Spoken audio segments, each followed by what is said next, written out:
अस्सलाम वालेकुम नाजरीन, आप देख रहे हैं प्रोग्राम दूसरा रुख और मैं हूं सनाउल्लाह खान। नाजरीन, तहरीक इंसाफ की हुकूमत ने EVM के ज़रिए आइंदा इंतखाबात कराने का ऐलान कर दिया है और इस बारे में बाकायदा कानून साजी भी करने का ऐलान किया गया है। इस पर इलेक्शन कमीशन और जो दीगर इदारे हैं या पार्लियामेंट हैं वो क्या कहते हैं और उनका क्या मौक़िफ़ है, इस पर हम बात करेंगे।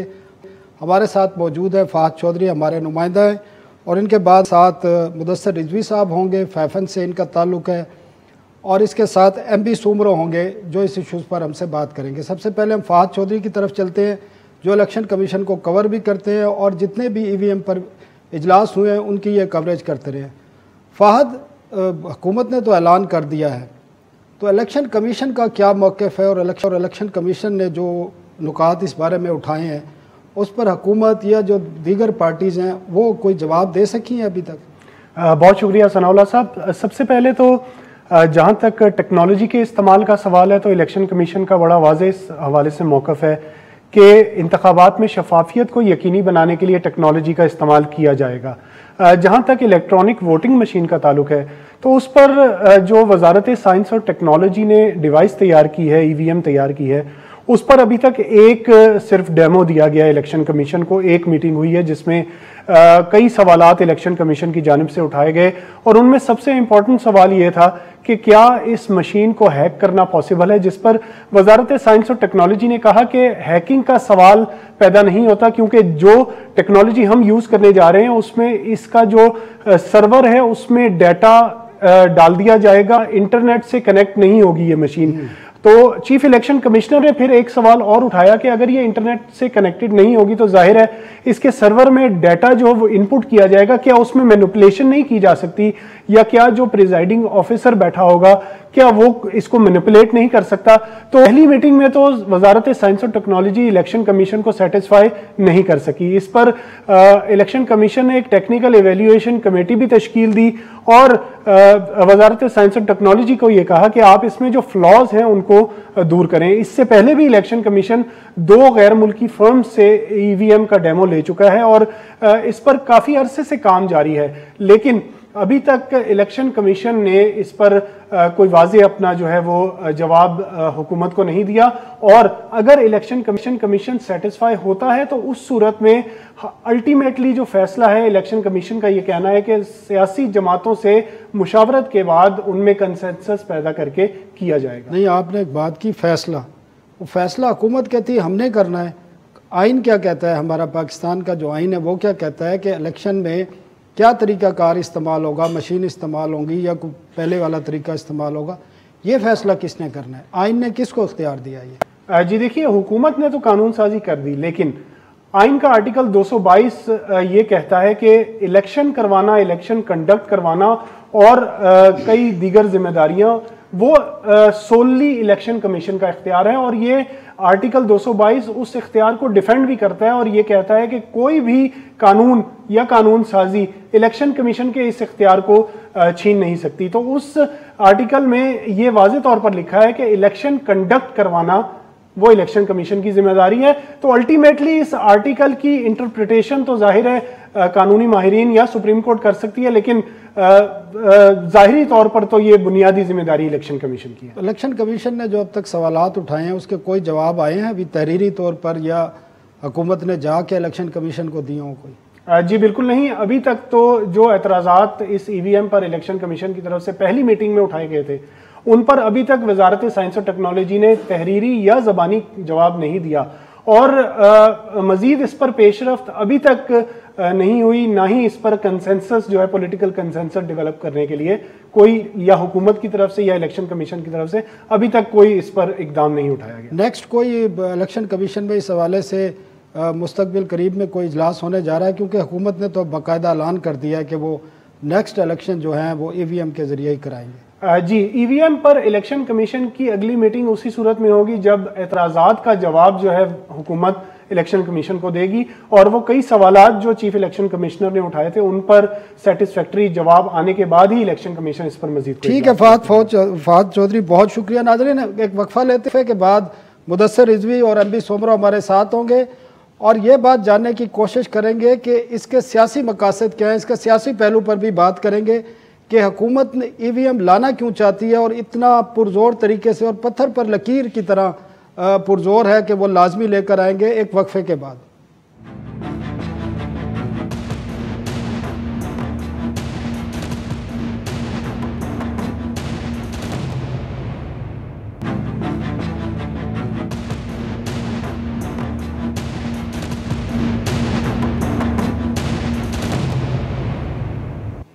वेलकम बैक नाज़रीन, हमारे साथ मौजूद है मुदस्सर रिजवी साहब, free and fair election network से इनका ताल्लुक़ है। बहुत शुक्रिया सर।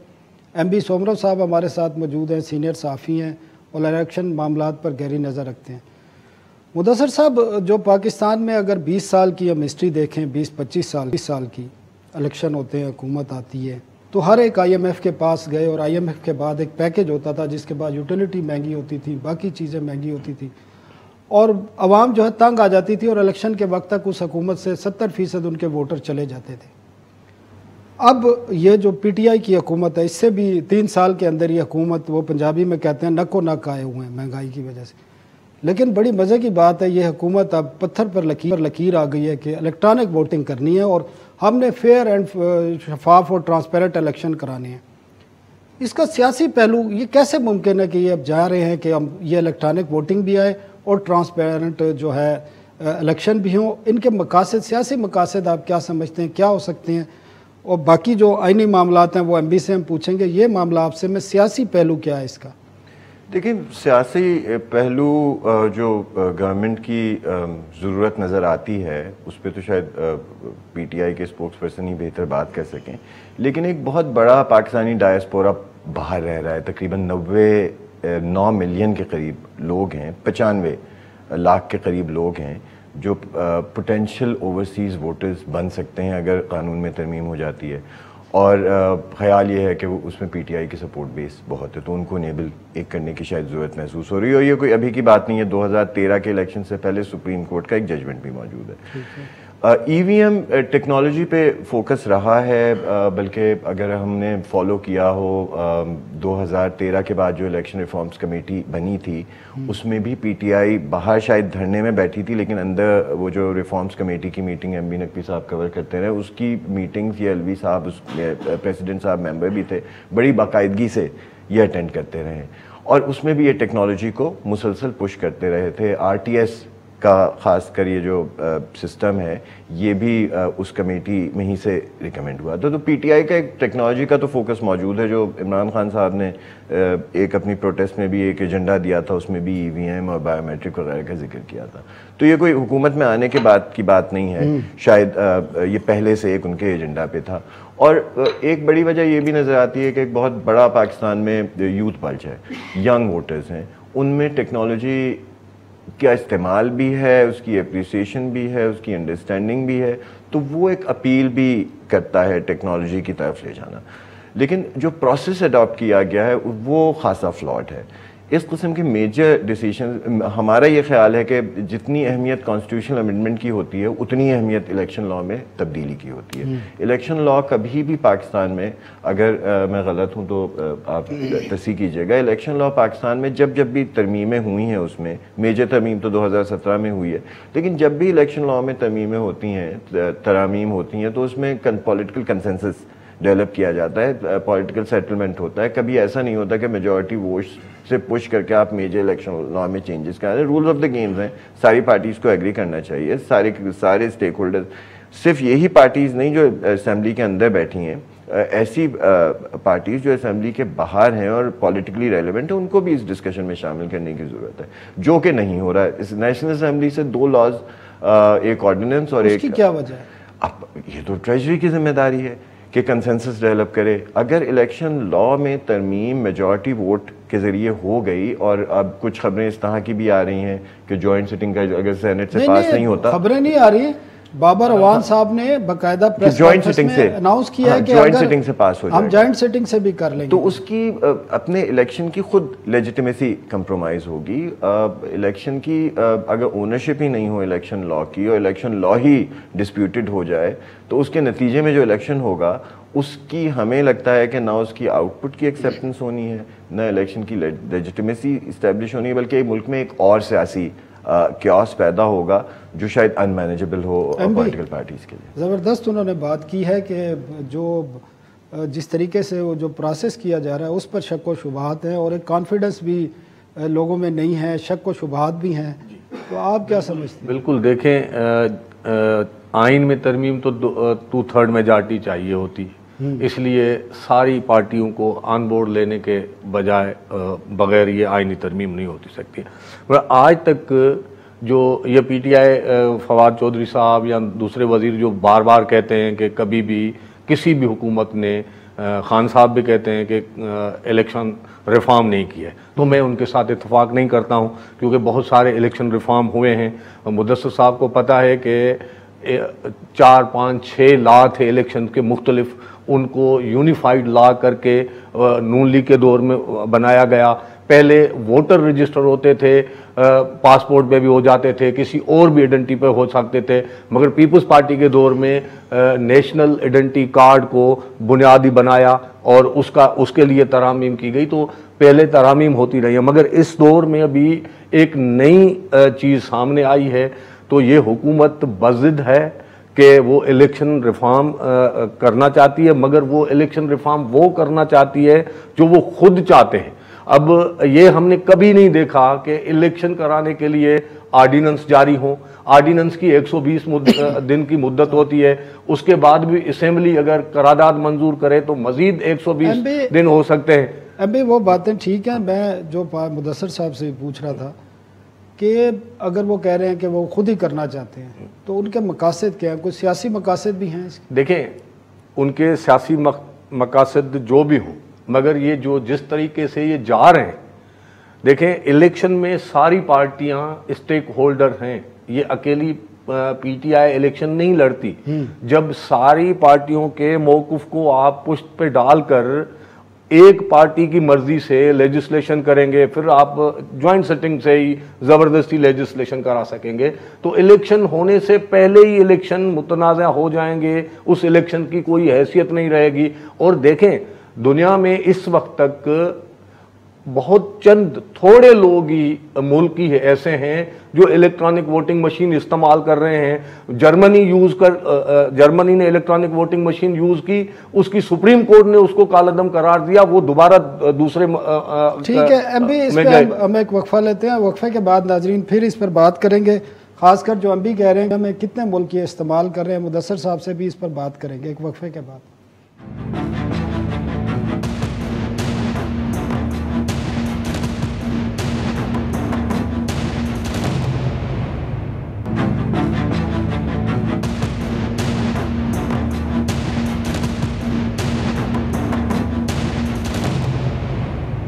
वेलकम बैक नाज़रीन। मुदस्सिर साहब, एमपी ने भी जो बात की है कि वन साइडेड करना चाहते हैं खुद ही, आपने तो पहले क्लियर कर दिया कि माजी में भी जिस तरह होते थे कंसेंसस पैदा किया जाता था ताकि इलेक्शन की लेजिटिमेसी भी लोग तस्लीम करें, एतमाद भी करें। तो अभी जिस तरह ये करना चाह रहे हैं कंसल्टेशन पॉलिटिकल पार्टी से, वो तो कहते हैं हमने की है। जो बाकी इदारे हैं, तंजीमें हैं, जैसे आपका नेटवर्क है जो इलेक्शन प्रोसेस को भी मॉनिटर करते हैं, लॉज को भी, उनसे भी इस बारे में कोई कंसल्टेशन की गई है, कोई राय ली गई है, प्रपोजल ली गई है? देखिए, 2 ब्रीफिंग्स की गई हैं। एक प्रेसिडेंट हाउस में ब्रीफिंग की गई थी फाफन के लिए जो आई वोटिंग सिस्टम बनाया जा रहा है और जो इलेक्ट्रॉनिक वोटिंग मशीन बनाई गई थी, और एक ministry of science and technology में शबली फराज साहब ने इनवाइट किया था। उसमें हमें मशीन दिखाई गई, उसमें एक प्रोटोटाइप बनाया जा रहा है। उस प्रोटोटाइप में के जो इश्यूज़ हैं, जो उसकी सहूलतें हैं, उसके बारे में बताया गया। लेकिन जिस मकासद से वो प्रोटोटाइप बनाया है, उसमें अभी जो गवर्नमेंट का नैरेटिव है कि फ्रॉडुलेंट वोटिंग होती है, यानी बैलेट स्टफिंग होती है, और वो बैलेट स्टफिंग अगर मशीन आ जाएगी तो बैलेट स्टफिंग नहीं होगी। लेकिन जो मशीन बनाई जा रही है अभी, उसमें इस किस्म के सेफ गार्ड्स नहीं हैं कि मशीन में बैलेट वोट की स्टफिंग ना हो सके। मिसाल के तौर पे जो मशीन बनाई जा रही है उसमें अगर प्रिजाइडिंग ऑफिसर 15 सेकंड के बाद दूसरा वोट इनेबल कर दे तो वही वोटर दूसरा वोट डाल देगा। उसके सेफ गार्ड्स की अभी मैं आपकी बात में समझ गया, लेकिन ऐसी पाकिस्तान में जो पॉलिटिकल पार्टीज़ हैं, जो इलेक्शन होते हैं, आपने देखा होगा सेनेट के इलेक्शन देखे, सेनेट चेयरमैन का इलेक्शन देखा, कैमरे तक लगाए गए और जो जो कुछ हुआ आपको सब पता है। उसके बाद इस किस्म की बातें की जाती हैं कि जो मशीन इसलिए ला रहे हैं कि हम ट्रांसपेरेंट और शफाफ इलेक्शन कराएंगे। देखिए ये चीज़ें फिर अब लोगों को क्या मैसेज दिया? देखिए हम इसीलिए फाफन एज एन इंस्टीट्यूशन अभी मशीन के मेरिट्स या टेक्नोलॉजी के मेरिट्स डीमेरिट्स की हम बात ही नहीं कर रहे। अगर उन मेरिट्स और डीमेरिट्स की हम बात शुरू कर देंगे तो इसका मतलब है कि हमने technology in election, EVM in election accept कर लिया, अब मशीन के मेरिट की बात कर रहे हैं। हम तो अभी उस प्रोसेस पे रुके हुए हैं जिस प्रोसेस के ज़रिए उस टेक्नोलॉजी को इंट्रोड्यूस कराने की कोशिश की जा रही है। ये बहुत क्रिटिकल किस्म का मामला है, खासकर ओवरसीज़ वोटिंग का, खासकर इलेक्ट्रॉनिक वोटिंग मशीन्स का। ये मेजर चेंजेस हैं the way elections are being conducted in Pakistan, और उसके लिए जो पूरा गुफ्तगू होनी चाहिए सियासी जमातों की मीडिया पे, उसके टेक्निकल मेरिट्स डीमेरिट्स पे, वो नहीं हो रही। हमें डर ये है कि क्योंकि गुफ्तगू नहीं हो रही, मिसाल के तौर पे इलेक्शन लॉ बड़ा वाज़ेह है कि सेक्शन 84 से सेक्शन 90 तक कि वोट कैसे पड़ेगा, चैलेंज कैसे होगा, टेंडर वोट कैसे होगा, बात करते हैं। लेकिन ये जो मशीनें हैं, इन सारी हमने जब पूछा कि इनवैलिड वोट अगर लॉ में प्रोविजन मौजूद है तो मशीन पे तो इनवैलिड वोट हो ही नहीं सकता, तो वो लॉ से आप निकाल देंगे, आप उस पर किसी किस्म का लॉ पे क्योंकि गुफ्तगू नहीं हुई है। तो हमें डर ये है कहीं ऐसा ना हो कि टेक्नोलॉजी आप एक्वायर कर लें, मशीन आप बना लें और हर मशीन के साथ एक यूजर मैनुअल आता है, उस मशीन का यूजर मैनुअल, मशीन का यूजर मैनुअल कहीं लॉ ना बन जाए। मुदस्सर साहब, बड़ी इंपॉर्टेंट बात है जी, इन्होंने जो बात की है इसके लिए तो आइन में भी तरमीम करनी पड़ेगी, और इस किस्म के सियासी इन्वायरमेंट में जहाँ एक दूसरे को बर्दाश्त करने की किसी में कोई सकत नहीं है, ना इसमें कोई बात हो रही है कि कोई किसी की बात को बर्दाश्त करेगा, तो ये किस तरह होंगे? हम भी देखें, जो हकीकत ये है कि 17 तारीख को गालबन इलेक्शन कमीशन को ब्रीफिंग दी गई थी इस मशीन के हवाले से, शबली फराज साहब ने दी। शबली फराज साहब ने बाहर आके खुद टाक की थी, 70 क्वेश्चन उठाए गए और उन्होंने ये भी बात खुद ऑन कैमरा कही कि हमें प्रिजाइडिंग ऑफिसर को रोकना पड़ेगा कि वो खुद वोटर ना बने। ये उन्होंने बात इसलिए कही थी कि इलेक्शन कमीशन ने उनको ये सवाल उठाया था कि भाई वो मशीन का सारा कंट्रोल है प्रिजाइडिंग ऑफिसर के पास, वो चाहे तो जितनी पोलिंग के हैं अगर किसी के साथ कैंडिडेट के साथ मिल जाए वो 100 वोट 200 वोट 500 वोट कर सकते हैं, इसको कैसे रोका जाएगा। इलेक्शन कमीशन ने और जो अहम सवालात उठाए वो ये उठाए कि इसमें इनबिल्ट कोई चीज़ तो फिट नहीं हो सकती, इसको हैक तो नहीं किया जा सकता, तो ये सवालात। और उसके बाद एवोल्यूशन कमेटी इलेक्शन कमीशन ने बनाई, इस वक्त तक उनको जो फीचर्स इलेक्ट्रॉनिक वोटिंग मशीन के मांगे गए थे इलेक्शन कमीशन को प्रोवाइड नहीं किए हैं। और बड़ी बात जो इसके सामने आई है, अब ये जो मशीन इन्होंने बनाई है उसमें सिर्फ 19 कैंडिडेट के नाम हो सकते हैं।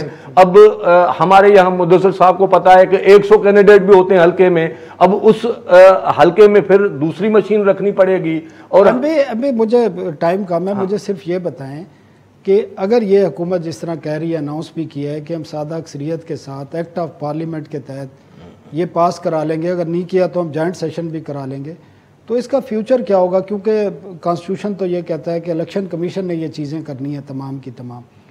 तो फिर ये इस लॉ का अगर हुकूमत बना भी लेती है डंडे के ज़ोर पे, तो इसका क्या फिर फ्यूचर क्या होगा?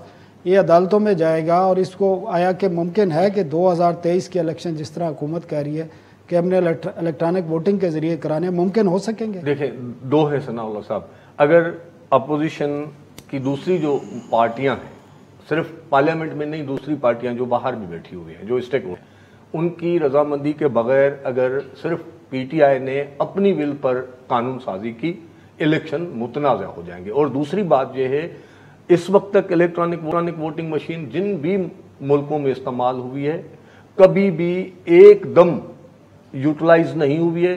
भारत ने 20 साल इस पे काम किया, उसके बाद उसको जाके यूज किया। उसके बाद भी आप गूगल आप चेक करें, हरि प्रसाद है उनके एक आम से आदमी हैं, उन्होंने कहा कि ये हैक हो सकती है और उन्होंने मीडिया को बुलाकर और हैक करके दिखाई। तो ये सिस्टम हैक हो सकती है। इलेक्ट्रॉनिक कोई भी मशीन जिसमें सॉफ्टवेयर हो, जिसमें हार्डवेयर हो, जो भी है, वो सारे इंजीनियर्स कह रहे हैं वो हैक हो सकती है। और अब मशीन के बाद आने के बाद ये हो सकता है कि धांधली के तरीके चेंज हो जाए। पहले बैलेट बॉक्स उठा के भाग जाते थे, पहले मुख्तलिफ तरीकों से वोट छीने जाते थे। अब ये है कि धांधली नजर ही नहीं आएगी आपको, पहले देखी जा सकती थी, अब धांधली इनविजिबल हो जाएगी। तो ये बात सारे जो लोग इस चीज को जानते हैं वो कह रहे हैं कि ये बात कहना ही गलत है कि ये हैक नहीं हो सकती या इस पे इनबिल्ट कोई चीज फिट नहीं की जा सकती। हो सकती है सब चीजें। ठीक है एमडी सोमरो साहब, मुदस्सर रिजवी साहब, बहुत शुक्रिया आपका। नाजरीन, एक वक्फे के बाद हम बात करेंगे आला अदलिया में जजों की तैनाती के हवाले से काफ़ी बातें हो रही हैं और जो जूनियर जजेज़ हैं उनको सुप्रीम कोर्ट में एलिवेट करने के मामलात पर काफ़ी तहफ़्फ़ुज़ात हैं। इस पर हम बात करेंगे। हमारे साथ मौजूद होंगे इम्तियाज़ रशीद सदीकी साहब, माहिर कानून है, और असनात मलिक साहब, एक वक्फे के बाद।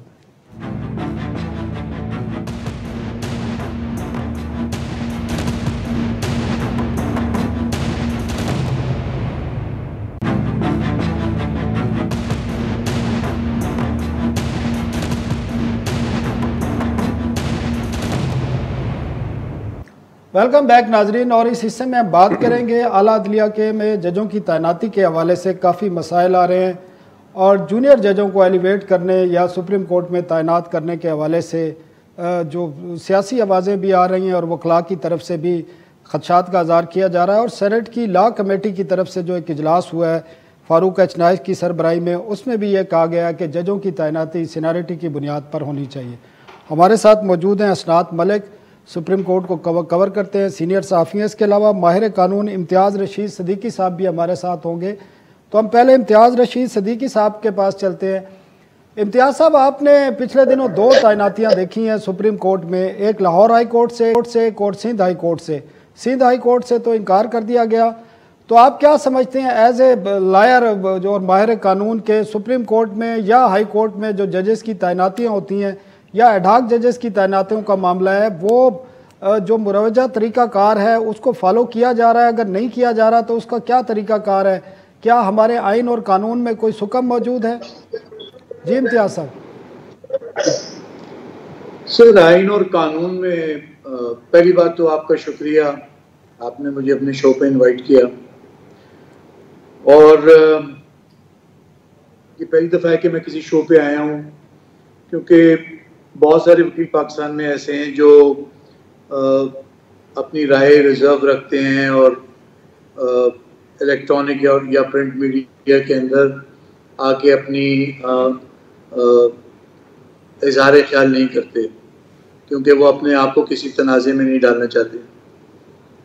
कानून और कायन में तो खैर कोई ना पहले प्रॉब्लम थी 18th अमेंडमेंट से, जो मुशावरत का तरीका था between the Chief Justice of the relevant province, between the Chief Governor of the relevant province, between the Chief Justice and the President, वो भी एक मुनासिब तरीका था। 18th अमेंडमेंट के बाद जो तरीका आया और फिर 19th अमेंडमेंट जिसमें आई, उससे ये तरीका मेरा ख्याल है कि इसको बेहतरी की तरफ आना चाहिए था, लेकिन अनफॉर्चुनेटली ऐसा हुआ नहीं।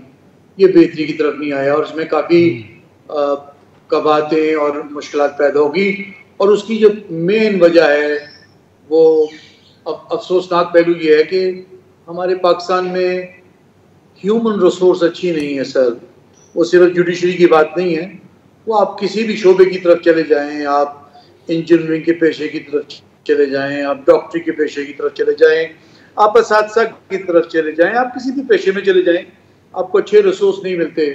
आपको लोग खौफ खुदा के, जिनके पास खौफ खुदा हो वो नहीं मिलते, जिन्हें अपने फैसलों का, उसकी नज़ाकत का इदराक हो वो नहीं मिलते, जिन्हें ये पता हो कि हमें अल्लाह ताला ने एक मौका दिया है कि हम अपनी दुनिया और आखिरत को संवार सकें, उसके मेयार पे पूरा नहीं उतरते।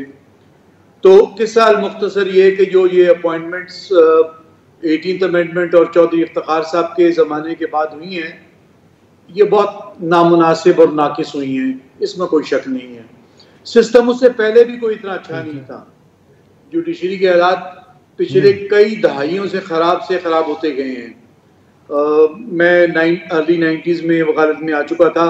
मैंने हर आने वाला दौर जो है वो पहले से बदतर होते देखा है। जजिस केस में लड़ाई, पीपल पार्टी के दौर में जजों का तनाज़ा, मुशर्रफ साहब के PCO के अंदर जजों के तनाज़े, LFO पे लेकिन चौधरी इफ्तिखार के ज़माने में जो गिरावट आई वो मेरा ख्याल है कि एक अजीब व गरीब नामुनासिब किस्म की गिरावट आ चुकी है। इम्तियाज साहब बताएं, ये बेहतरी आ कैसे सकती है? मुख्तसर प्लीज बताएं, बेहतरी आ कैसे सकती है और क्या प्रपोजल क्या है आपके? सर बेहतरी मेरे हिसाब से तो मैं हमेशा रहा हूँ, पॉजिटिव रहा हूँ, लेकिन मेरा नहीं ख्याल को बेहतरी आने का चांस है। बेहतरी आने का चांस उसकी वजह ये नहीं है कि मैं समझ रहा हूँ, बेहतरी आने का चांस इस वास्ते है कि नबी पाक सल्लल्लाहु अलैहि वसल्लम को किसी बंदे ने पूछा कि मैं ये गुनाह करता हूँ, तो रसालत ने माम ने उनसे कहा, और उसने कहा कि मैं मुसलमान भी होना चाहता हूँ, मैं ये मगर आते छोड़ भी नहीं सकता। तो आपने फरमाया कि तुम सच बोला करो। जब तक आप सच नहीं बोलेंगे, सच का एतराफ नहीं करेंगे, अपनी गलतियों का एतराफ नहीं करेंगे, तो सच की तो बेहतरी की कोई गुंजाइश और उम्मीद ही नहीं रखनी चाहिए। ठीक है इम्तियाज साहब आप हमारे साथ ही रहिए। इम्तियाज साहब आप हमारे साथ ही रहिए। नए पाकिस्तान में अब सच बोलने की आप बात कर रहे हैं, तो असनाद मलिक से हम इस पर बात करते हैं। असनाद साहब, इम्तियाज साहब तो मायूस नज़र आ रहे हैं कि ये सिस्टम में बेहतरी आ नहीं सकती, और वो कह रहे हैं कि मज़ीद जो हमारा ये अदालती निज़ाम है, जजेस की तैनाती हैं या जुडिशरी का सिस्टम है, वो कह रहे हैं अबतरी की तरफ है, ख़ासकर इफ्तिखार चौधरी के बाद से जो सूरत हाल हुई। जी सनाउल्लाह साहब, इसमें देखें अब डिबेट तो हो रही है बहुत ज़्यादा, इस पर लिखा भी जा रहा है। जुडिशल कमीशन में भी 3-3 घंटे मीटिंग होती है एक नामनी पे, और हर जो मेंबरान हैं तकरीबन उसमें सुप्रीम कोर्ट के 5 जज होते हैं सीनियर, और इसके अलावा जो है वो कंसर्न चीफ जस्टिस होते हैं हाई कोर्ट के। अगर किसी हाई कोर्ट के जज की अपॉइंटमेंट, जजेस की अपॉइंटमेंट हो, सीनियर पुनी जज होते हैं, अटॉर्नी जनरल, लॉ मिनिस्टर, तो मुख्तलिफ आरा आती हैं। और हमने 1 साल 2 में देखा है कि लंबी चौड़ी इसमें डिबेट होती है, लेकिन इशू ये आ रहा है कि जो नाम इनिशिएट करना है, रिकमेंड करना है, वो चीफ जस्टिस के पास है। अब जो मौजूदा तनाज़ा है वो है सुप्रीम कोर्ट में तैनाती जजेस की। उस पर 2 आरा हैं। एक है कि जी सीनियरिटी की बुनियाद पर सुप्रीम कोर्ट में जज एलिवेट किए जाएँ, एक है कि जी कम्पिटेंसी, इंटीग्रिटी, सीनियरिटी के साथ जो और अवामिल हैं उनको भी देखा जाए। नहीं सॉरी, मैं आपकी बात काट रहा हूँ, आप कॉम्पिटेंसी की बात कर रहे हैं। हाई कोर्ट में जो जज आता है क्या वो कॉम्पिटेंट नहीं होता? देखिए उसमें बिल्कुल कॉम्पिटेंट होता है, लेकिन जो उसके बाद ये भी है कि सुप्रीम कोर्ट में एक फ्रेश अपॉइंटमेंट होती है। ये सुप्रीम कोर्ट की जजमेंट है कि जी जो सुप्रीम कोर्ट की अपॉइंटमेंट है वो फ्रेश है, एलिवेशन भी नहीं है, ये एक फ्रेश अपॉइंटमेंट। इसमें अब ये है कि जो बेस्ट माइंड है पाकिस्तान के, उनको सुप्रीम कोर्ट में आना चाहिए, लेकिन वो फेवरेटिज्म ना हो।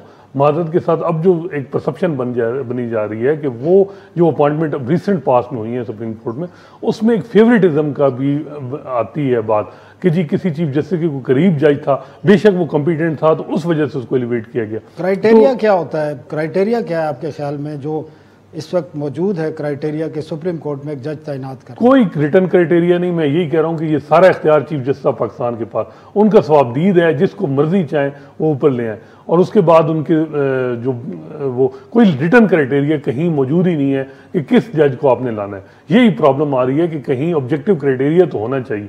वकला भी जो है, जो सीनियरिटी की बात की जाती है, ये भी कहीं रिटर्न नहीं है, कोई रिटर्न इसमें। देखिए जो जजमेंट है 2002 की जो इस पे, उसमें यह है कि सीनियरिटी को मैंडेटरी नहीं है सुप्रीम कोर्ट में जज को एलिवेट करने के लिए, वो ये है कि और अवामिल भी देखे जाएं।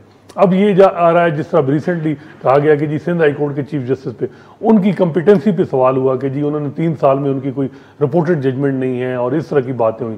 तो इसके अलावा, लेकिन उसके अलावा जब अब आपने सिंध हाई कोर्ट से 5वें जज को सुप्रीम कोर्ट में एलिवेट किया, तो जो 3रे नंबर पे थे जज, उनकी डिस्पोजल और जिनको आप एलिवेट करने बराबर थी, तो फिर उनको क्यों नहीं कंसिडर किया गया? वजह क्या है? तो ये जो फेवरेटिज्म की बात आ रही है, इस पे जो है बात होनी है कि भाई चीफ जस्टिस जो है, जब किसी जज को नीचे से अगर ऊपर लाना है तो उसमें ये फेवरेटिज्म कंसर्न नहीं होना चाहिए और इस तरह नहीं होना चाहिए, क्योंकि अब ये भी बात आ रही है कि सुप्रीम कोर्ट में और तो ये जो कि जी अब इस किस्म के लाइक माइंडेड जजेस को अपने जो है वो ऊपर लाना, ये इस पे बात नहीं। अब जिस तरह चीफ जस्टिस है अतर मिनल्ला साहब इस्लामाबाद हाई कोर्ट के चीफ, उनको नहीं एलिवेट किया जा रहा, 3 साल उनके हो गए।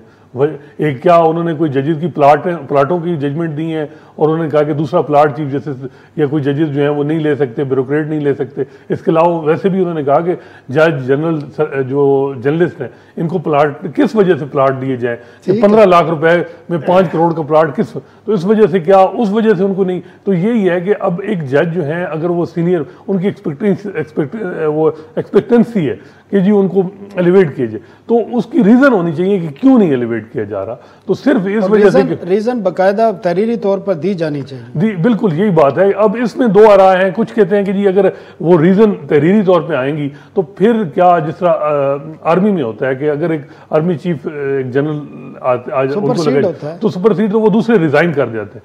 तो अब क्या जजेस भी इसी तरह हैं कि अगर चीफ जस्टिस साहबान और उनसे उनके हाई कोर्ट से किसी जूनियर जज को सुप्रीम कोर्ट में लाया जा तो वो क्या उनको भी नहीं चाहिए? कोई कानून तो नहीं है, कोई रिटर्न तो नहीं है, वो भी एक रिवायत है, रिवायत के तहत करते हैं। बिल्कुल बिल्कुल, तो इसमें तो ऐसा कोई मसला नहीं। नहीं, मैं वही कह रहा हूँ, लेकिन यहाँ फिर वही बात आप कह रही है ना कि रीजन होनी चाहिए। तो रीजन जब आती है कि रीजन ये आ रही है कि जी इनकी परफॉर्मेंस ठीक नहीं है, तो अब इसको भी तो देखना होगा कि परफॉर्मेंस कॉम्पिटेंसी। जबरदस्त आपने बातें की। इम्तियाज साहब, आपने असनाद की बात सुनी और असनाद को हम जानते हैं ये काफ़ी अरसे से सुप्रीम कोर्ट को कवर कर रहे हैं और बड़ा इस पे क्रिटिकल भी लिखते हैं। इन्होंने तो सूरत हाल बड़ी गंभीर और ख़तरनाक बताई है। अगर हमारी आला अदलिया की सूरत हाल इस किस्म की होगी तो बाकी इदारों का और बाकी माशरों का क्या होगा, और किस तरह वो इंसाफ कर सकेंगे कि जब कोई चीज़ तहरीरी, कोई क्राइटेरिया नहीं है जज को तैनात करने के हवाले से सुप्रीम कोर्ट का। ये बात मुनासिब नहीं है। मैं असनाद साहब की और कयूम सदीकी साहब की और नासिर साहब की यूट्यूब्स वगैरह देखते रहता हूँ। ये बात मुनासिब नहीं है जो की है। ना को प्लॉटों का इशू है, ये डिस्टॉर्शन ऑफ फैक्ट है। जजेस को प्लॉट मिलते हैं, नहीं मिलते, बाकी आर्मी को प्लॉट मिलते हैं, ब्यूरोक्रेट्स को प्लॉट। ये प्लॉटों का मसला नहीं है, मसला है क्राइटेरिया मौजूद है। मैं आपको उसका क्राइटेरिया बताता हूँ। हाई कोर्ट के जो जज अपॉइंट होता है एज अ प्रैक्टिसिंग लॉयर, उसका टेन्योर देखें आप। एज अ प्रैक्टिसिंग लॉयर उसके केसेस देखें, वो सारा डाटा अवेलेबल होता है। एज अ प्रैक्टिसिंग लॉयर उसके रिपोर्टेड केसेस देखें। एज अ प्रैक्टिसिंग लॉयर उसकी बार की कंडक्ट देखें। मैं सर सुप्रीम कोर्ट के जज की बात, सर मैं सुप्रीम कोर्ट के जज की तरफ आ रहा हूं। सर मैं सुप्रीम कोर्ट की तरफ आ रहा हूं। मैं सुप्रीम कोर्ट के जज की तरफ आ रहा हूं। सुप्रीम कोर्ट के जजेस के लिए अगर आपने सीनियरिटी का प्रिंसिपल एक कन्वेंशन था और अगर आपने उसको नजरअंदाज करना है तो कॉन्स्टिट्यूशन ऑफ पाकिस्तान ये कहता है कि जो 5 साल हाई कोर्ट में सर्व कर चुका है वो एलिजिबल है सुप्रीम कोर्ट में एलिवेट होने का। तो पाकिस्तान की सारी हाई कोर्टों में जिन जजेस ने 5 साल मुकम्मल कर लिए हैं उनका कंप्लीट डाटा लें, और वो मैं डाटा आपको बयान कर देता हूँ। वो क्या डाटा है? वो डाटा है जी नहीं रशीद साहब, आप रशीद साहब, हमारे पास टाइम खत्म हो गया है। आप बिल्कुल ठीक कह रहे हैं और हम भी यही बात कह रहे हैं कि जब हाई कोर्ट में एक जज बनता है तो वो कॉम्पिटेंसी की बुनियाद पे बनता है। तो सुप्रीम कोर्ट में जाने के लिए फिर दोबारा से वो क्राइटेरिया नहीं होना चाहिए कि उसकी कॉम्पिटेंसी चेक करनी चाहिए। आज के लिए नाजरीन इतना ही काफ़ी है। कल हम दोबारा हाजिर हो, तक के लिए इजाज़त दीजिए। अल्लाह हाफिज़।